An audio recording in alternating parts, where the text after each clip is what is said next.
Em álcool, 40% começaram a beber antes dos 11 anos. Estamos vivendo um momento significativo, porque como equipe de São Paulo e Campinas, em visita a São José dos Campos, pelo convite do nosso companheiro Nelson, nós vamos iniciar um trabalho muito interessante, que é um quadro que tem o título A Visão Espírita do Fato, sem fechar a questão.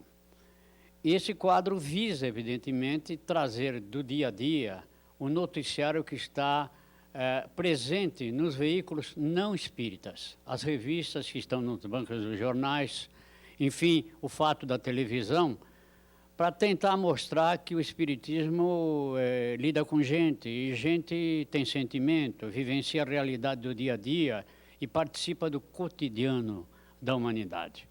E hoje nós estamos com a participação do nosso Dermerval de Campinas, o nosso Espério Facione e o nosso Rui Barbosa aqui da região Vale do Paraíba.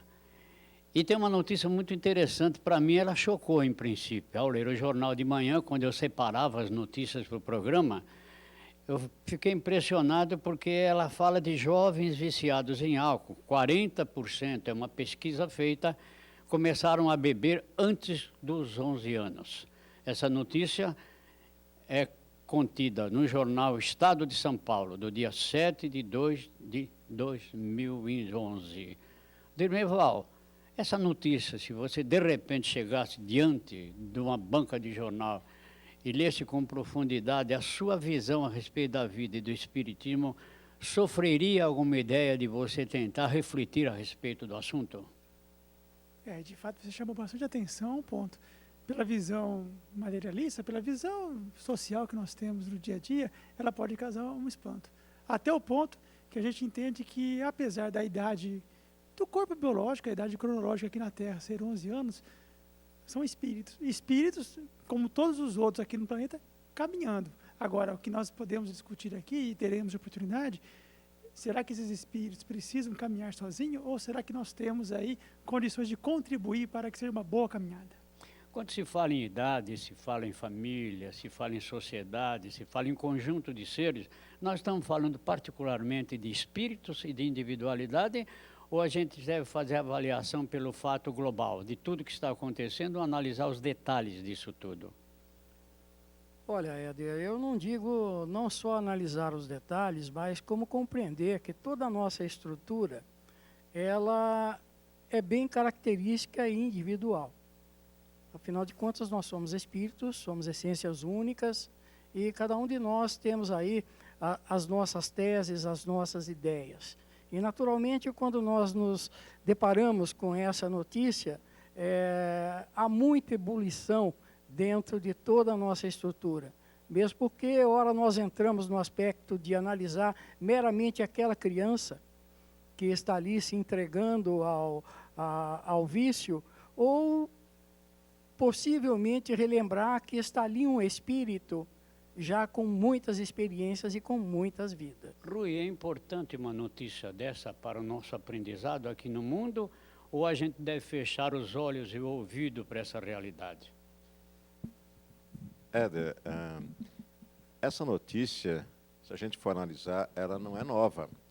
Isso já é corriqueiro no nosso dia a dia, e a gente observa que a responsabilidade dos pais deve ser muito mais em cima desses jovens, porque se eles estão se drogando com 11 anos, ele deve ter tido a conivência dos pais, dos seus familiares, que talvez não saiba olhar e verificar o que esses meninos estão fazendo.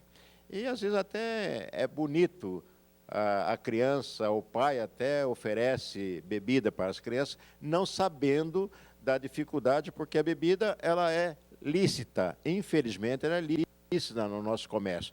Tanto a bebida como o cigarro é lícito. Só que se esses pais, se essas crianças souberem a dificuldade que será no futuro, a dependência dessas drogas, que é a bebida, eles parariam certamente e não teriam muito mais cuidado. É um fato sociológico que deve ser analisado com profundidade?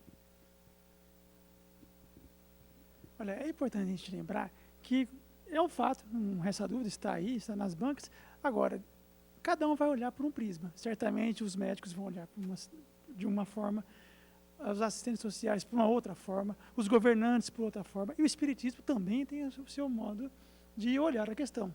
Aliás, justamente por isso que nós estamos tratando um fato desse no ambiente espírita. E sobre isso o espiritismo é bastante claro. São crianças que merecem toda a nossa atenção, e mostra, inclusive, que não é à toa que são crianças. As crianças, elas surgem no seio de uma família, onde existem os pais, que têm uma cota de responsabilidade. Podemos aumentar essa cota de responsabilidade também para a própria sociedade, mas o Rui tocou num ponto muito interessante. Certamente os pais são a primeira fronteira ali, vamos dizer, a fim de conduzir, talvez a palavra correta nesse ponto seja conduzir esses nossos irmãos. A visão espírita de todo esse processo de interação entre pais e filhos, naturalmente surge através da própria construção que cada um desses espíritos já conseguiu amealhar com todas as suas experiências. Naturalmente, muitas vezes está ali um pai que tem uma propensão muito grande ao vício do álcool, às drogas, e, na realidade, encontra na família o espírito, ali como filho, que seria, na verdade,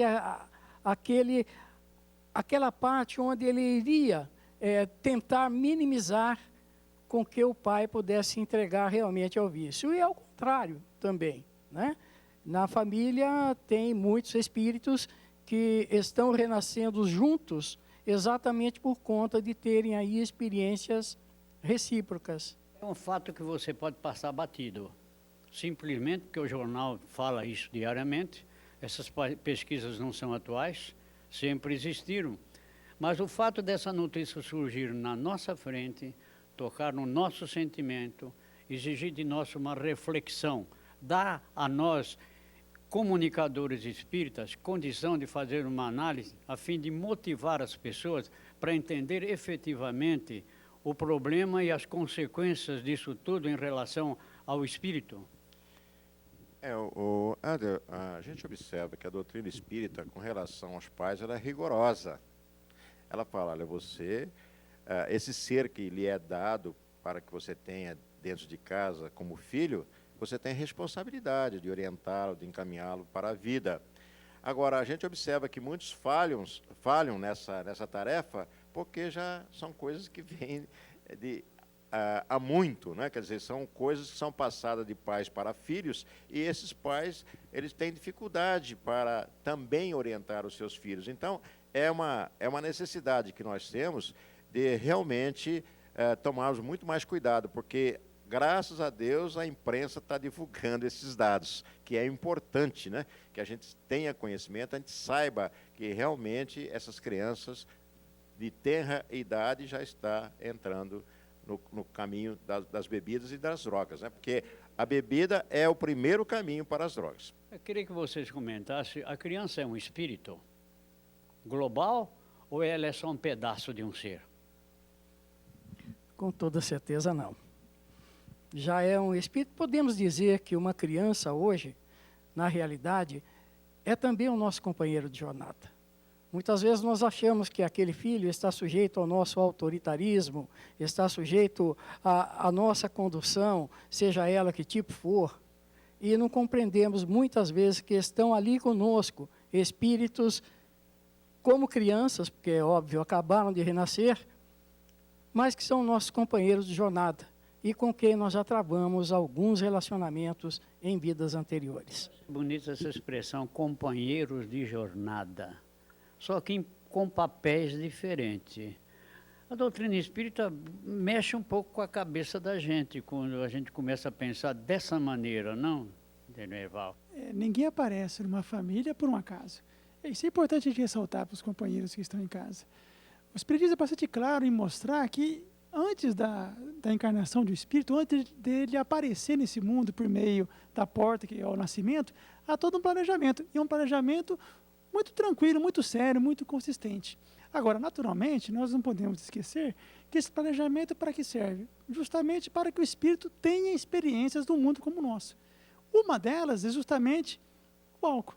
Uma experiência que nós, pelo menos nesse ponto da nossa trajetória, hoje, nós podemos caracterizar claramente como uma experiência negativa, mas que no curso do tempo, certamente vai oferecer um excelente aprendizado para o espírito. Do tempo é sinal que me parece que demanda muito tempo o nosso processo de conquista de sabedoria, né? Não é só em 100 anos, ou 200, ou em 500. Dá para dar um número? Quantas reencarnações precisa?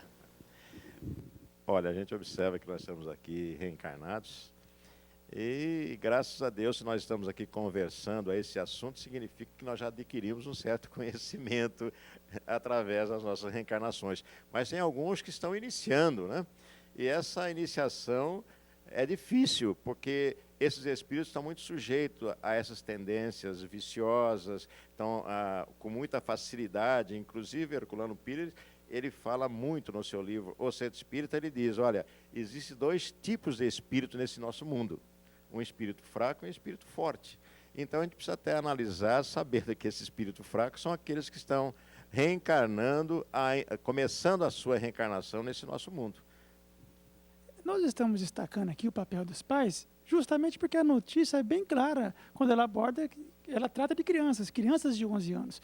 É natural que, por mais que muitas vezes os pais coloquem todo o seu aprendizado, toda a sua experiência a fim de conduzir seus filhos, lá na frente, lá no curso do tempo, eles acabem tomando outros caminhos. Mas do que a própria cultura humana já é capaz de entender, com as crianças, os pais são os responsáveis.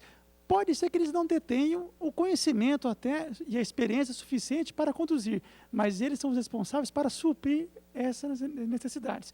Com os profissionais, com as escolas, com os parentes, é isso que nós entendemos por responsabilidade dos pais. Mas, Rogério, se porventura a criatura humana, o casal, muito bem formado, evidentemente, mesmo não tendo nenhuma visão espiritual da vida, se compromete como companheiros desse espírito em colaborar ao máximo para que eles possam vencer. E o espírito do filho erra. Você não acha que a lei divina tem agravantes e atenuantes para a situação desses pais em relação à educação dos seus filhos? Ou pelo simples fato deles não acertarem em tudo, eles estão condenados ao desespero, ao sofrimento? Olha, em se falando de atenuantes e agravantes, com toda certeza, na lei de Deus e na lei de causa e efeito, tudo está em curso no processo de ação e reação. Não é? Muitas vezes nós recebemos como reação algumas atitudes que tivemos. E, naturalmente, essas reações nem sempre são compatíveis com as nossas expectativas, porque nós sempre esperamos muito mais, ou, aliás, nós dificilmente erramos.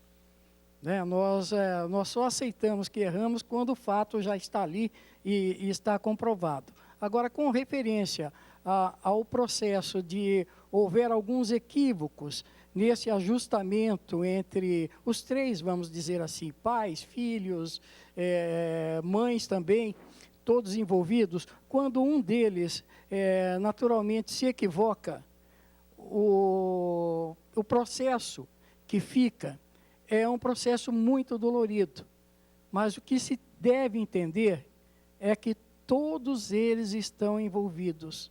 Mesmo aquele que não errou, naturalmente também está sendo envolvido, porque o aprendizado é importantíssimo. E o conceito de que o Espiritismo é uma proposta de vida é correto? É corretíssima, porque aquela pergunta que você fez anteriormente, que é justamente a questão das pessoas ter cultura, ter conhecimento, então a gente observa que a doutrina espírita ela vem nos mostrar que o que interessa para que haja a nossa evolução é que nós tenhamos conhecimento espiritual, né? Que nós temos uma certa espiritualidade desenvolvida, porque nós podemos ser miseráveis e estar muito bem espiritualizado. E podemos ser milionários ou ricos, bastante culto, e ser um pobretão espiritual. Então, é essa a visão que a doutrina espírita nos dá, que nós precisamos cultivar a nossa cultura espiritual, que é difícil para as pessoas entenderem isso. Me parece que fica claro, quando a gente analisa qualquer questão à luz da doutrina espírita, que somos todos aprendizes no curso da vida, ou não? A gente usa muitas vezes, como você utilizou há pouco, pena, atenuante, isso são apenas referenciais humanos para facilitar a nossa compreensão. Mas se existe uma palavra para caracterizar muito bem as leis de Deus, é o aprendizado. Pois é, o ouvinte e o telespectador nessa situação está observando bem como é possível se tirar do cotidiano, da vida, recursos extraordinários para a nossa espiritualização. Nem precisa, muitas vezes, se dizer religioso. É só pretender, através da proposta do Espiritismo, ser um homem de bem, né? É para isso justamente que serve o Espiritismo. Quando o Éder coloca uma proposta de vida, ele apresenta justamente como é a vida humana, a vida com a componente espiritual. E aí cabe a cada um tirar suas próprias conclusões do que o Espiritismo tem a oferecer. Pois é, nós chegamos ao final do nosso programa. Queremos agradecer, evidentemente, àqueles todos que nos assistiram, que vibraram pelo nosso trabalho, assistindo e conosco, participando do Visão Espírita, analisando o fato de cada dia, e que Deus possa nos ajudar realmente fortalecendo os nossos propósitos, a fim de nós, em todas as situações da vida, como pais, como filhos, como companheiros, como amigo de trabalho, possamos ser pessoas sabendo amar o seu semelhante. Nosso abraço e até a próxima oportunidade.